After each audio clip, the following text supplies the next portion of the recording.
Welcome to Sacrilegious Discourse. I'm husband. And I'm wife. Together, we're reading the Bible for the very first time. We grew up without religion and wanted to know what all the fuss was about. Well, what have we learned so far? That God is a dick, and apparently some people believe in talking donkeys. We're not trying to pass ourselves off as experts. Nope, we're just reading the Bible for the first time and giving our first take reaction. If you'd like to join us in this venture, you might consider starting at episode 1. Otherwise, jump in wherever you like. All right, let's go read the Bible. Yeah, let's get to it. Husband! Wife! What are we doing? We are doing a book club today, I believe. We are doing Sacrilegious Book Club. And it's coming out a bit really late because I am sick. Yeah. So You were dying. Yeah, I'm still not fully well, but I'm well enough to be maybe doing a podcast. So Maybe. Yeah. Yeah. Mm-hmm. All right. So what are we getting into today? Well, I'm just gonna sing for the intro a little bit, and then I'll tell you when we get into the show. Okay. Okay. I'm looking forward. Oh, for this bit right here. For this bit, yeah. Okay. Ready? Yeah. Ready? I'm ready. Okay. 1, 2, 3, 4, 5, 6, 7, 8. Schlemihls, Schlimazls, Pfeffer Incorporated. We're gonna do it. Give us any chance, we'll take it. Read us any rule, we'll break it. We're gonna make our dreams come true. Doing it our way.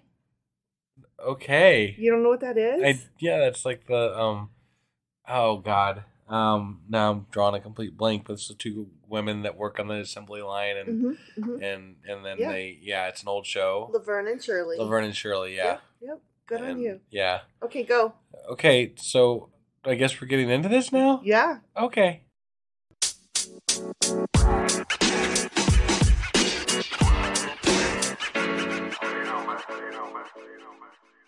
Okay, so we are jumping back into this book here called A Treasury of Jewish Folklore. Stories, traditions, legends, humor, wisdom, and folk songs of the Jewish people. Uh-huh. Edited by Nathan Ozubel. Yep. And you keep looking at me because I'm waiting for like some sort of an explanation as to what's going on. I'm getting there. Okay, so part 1 was Jewish Salt. Part 2 was Heroes. And we are in part 3, the Human Comedy. And we are still in chapter 1, Droll characters. Uh-huh. And last week we did schnorrers and beggars and fools and simpletons. And this time we are in Schlemihls. Schlemihls and Schlimazls. and Schlimazls. But not Pfeffer Incorporated. Okay. Schlemihl, Schlimazzle. Okay. Now do you get it? Yeah. Yeah, as soon as I heard those words or saw them in the book, I was like, hold on a second. I see. I was like, I'm fairly certain that's the beginning of... And now we've just lost anybody that's not like on their deathbed. What? It's such an old show. Well, I see what you're saying. Laverne and Shirley? Okay. Come on. I mean, I only ever saw it in reruns. I never saw it the first time. Right. Through. No, that's what I'm saying. It was old when we were kids. Yeah. So. And they don't do reruns anymore. Right. Yeah.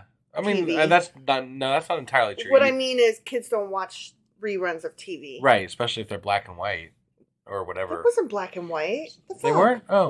No. Oh, I say vaguely, I thought they were black and white. No. And it was a offshoot of Happy Days. Right. Did you know that? I did vaguely know that, yes. Okay, yeah.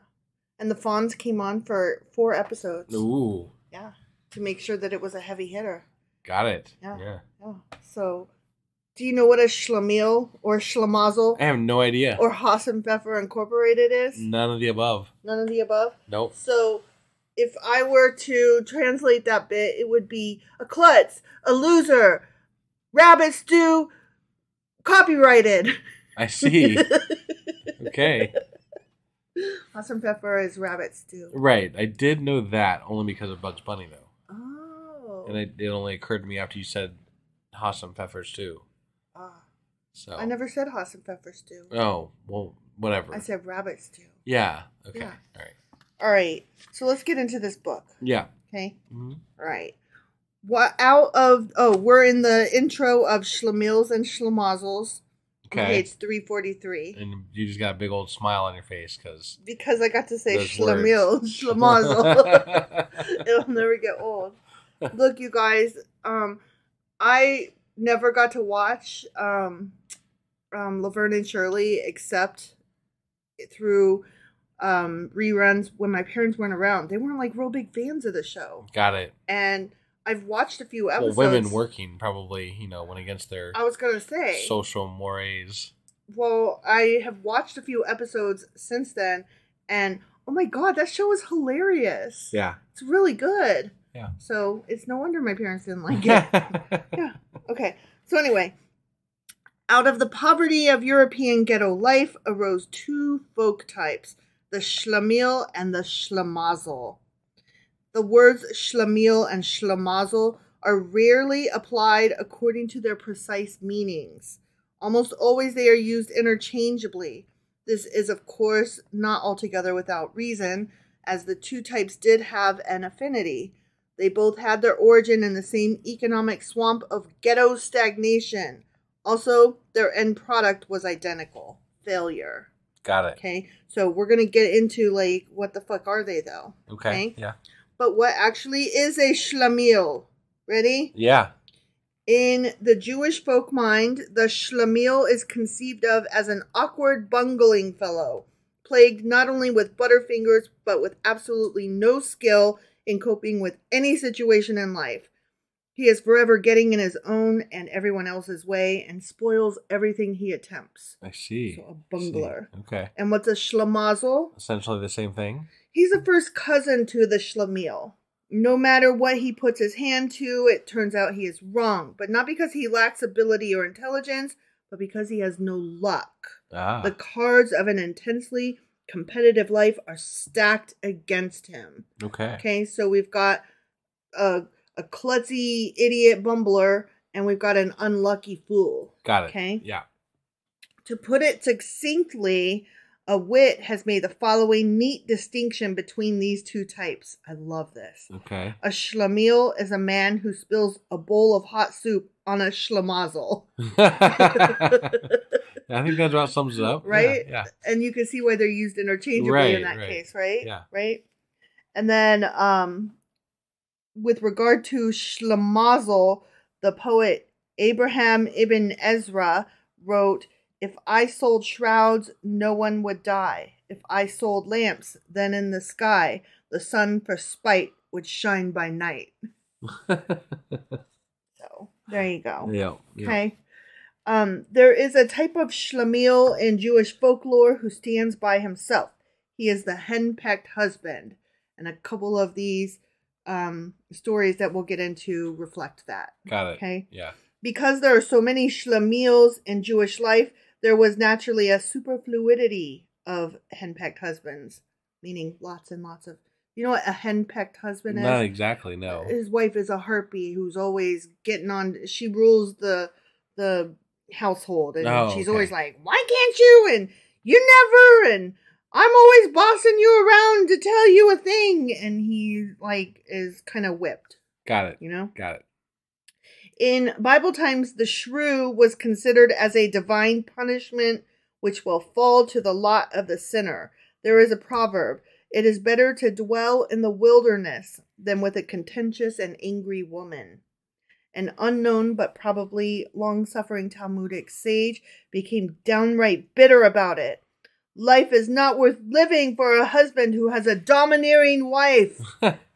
Okay, so here is our first little story on page 345. Okay. Called The Master. Yeah. A man was married to a shrew, and she's always called a shrew. Huh? She's always a shrew. Got it. Yeah. A man was married to a shrew who ordered him around the livelong day.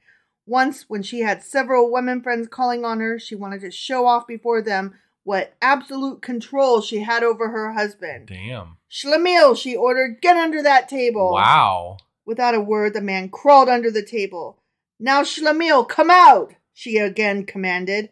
I won't, he defied her angrily. "I'll show you that I'm still master in this house." He was under the table yelling that. What a bunch of shit. Yeah. Okay, on page 346, we've got poor man's luck. A rabbi was asked to explain why it was that everything was permitted the rich, but not the poor. Is there a separate Torah for the rich and another for the poor? It's all a matter of luck, answered the rabbi. Moses came down from Mount Sinai and found that the Jews had fashioned a golden calf. He got so angry about it that he went and shattered the 10 Commandments. The tables of the law, as you know, were made of the most precious gems. When the multitude saw Moses break them, they leaped forward to pick up the valuable pieces that fell in every direction. Now, who do you think had all the luck in the world? The rich, of course. They picked up all the pieces on which was written, "Thou shalt." The poor, on the other hand, who have been Schlemihls ever since the beginning of creation, had no luck at all. All they could pick up in the Scrabble were little bits of the tables on which were written the word "not." So there.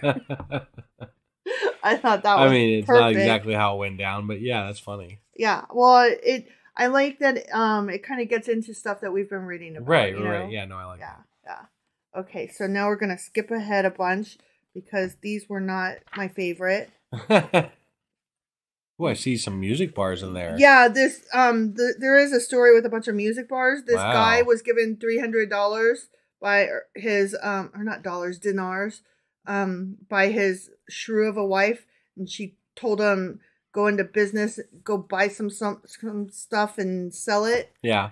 And so he went and he heard 2 songs and he thought that they were great, so he bought them. Oh. And then he went to a tailor and had them sewn together. Yeah. Okay. So that he could sell them. And so he came home with nothing to show for it, and his wife was mad. Got it. So yes, okay. you did see that. That's what that story was about. All right. Yeah. See, not my favorite. No, not my favorite at all. Okay, here we go. All right. I skipped a whole bunch. You skipped a whole bunch. I did. Yeah. Well, because once you've read a couple of them, then you're like, oh, okay, I get the flavor of these. Right. And then a lot of them weren't as funny. Sure. You know? Yeah. And it was like, no, I already want picked something out, good to read. Yeah. I already picked out the good ones. Right. Yeah. Okay, this one's on page 358. One use for scholarship.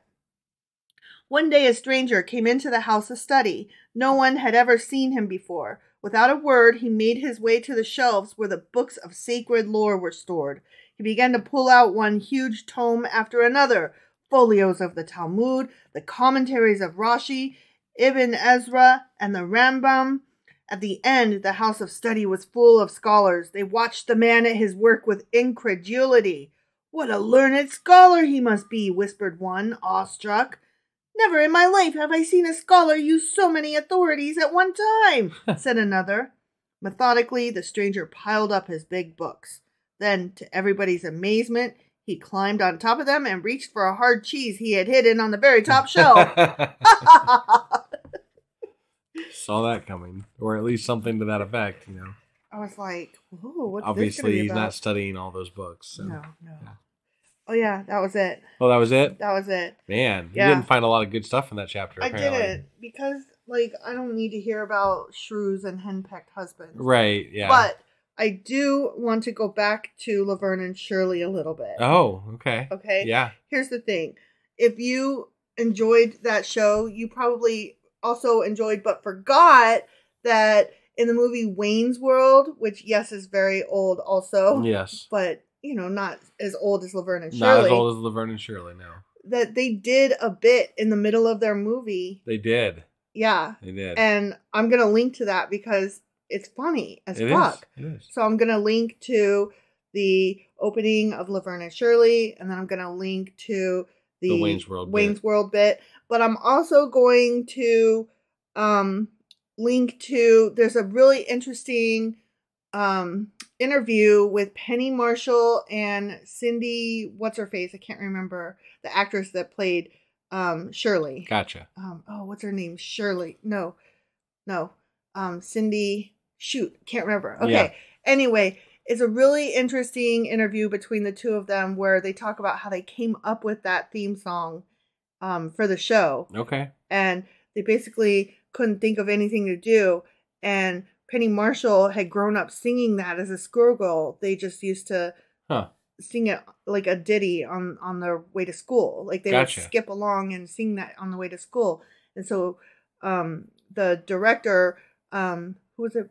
Rob Marshall? I don't know. Penny Marshall's husband. You know, the director, somebody Marshall. Okay.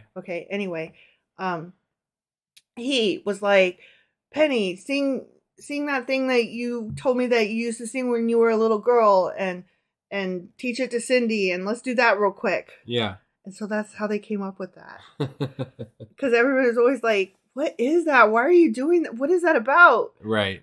And why? It wasn't really about anything. It was just something from her childhood. Yeah. Got it. Yeah. Okay. Which I thought was interesting. Fair enough. Although Schlemihls and Schlimazls does kind of, fit the tone and the mood, because they were just two women working, trying to make it, and right. Had bad luck. Yep. Yeah. All right. Well, so is that all we got for today for the book club? That's all we got for today for the book club. Schlemihls and Schlimazls. Thank you guys for joining us, and we will see you. We'll have the weekly out here shortly, and then we'll be doing a couple of episodes for Ecclesiastes 2 today because we're way behind. Yeah, 1 and 2. We'll see you guys on some new episodes here soon. All right. Bye. Bye.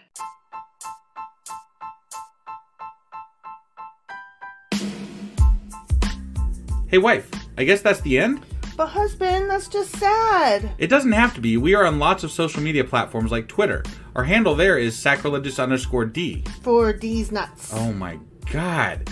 Stop doing that. Anyway, we're also on Facebook, Instagram, and Pinterest. There's a link to all of our social media sites at our website. Ooh, we have a website? Yeah, it's sacrilegiousdiscourse.com, where you can also find a link to our merch shop. We have a merch shop? Yep, we have podcast-themed clothing, mugs, notebooks, and more, as well as an atheist and science-themed products. Wow, our fans should really go check that out right now. Definitely. They can get in touch with us by sending an email to sacrilegiousdiscourse@gmail.com. But before they do that, we could really use some help. Oh yeah? With what? Well, it's not free running the podcast, and we need some financial support in order to get better equipment, which will free up time so we can concentrate on our podcast and our fans. Okay, so what should they do? Head over to patreon.com/sacrilegious discourse and sign up as a contributor on our podcast.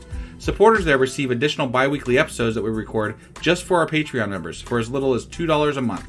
Also, we'd really appreciate it if you would like and subscribe on whatever platform you're using. And Apple Podcast reviews help us out tremendously.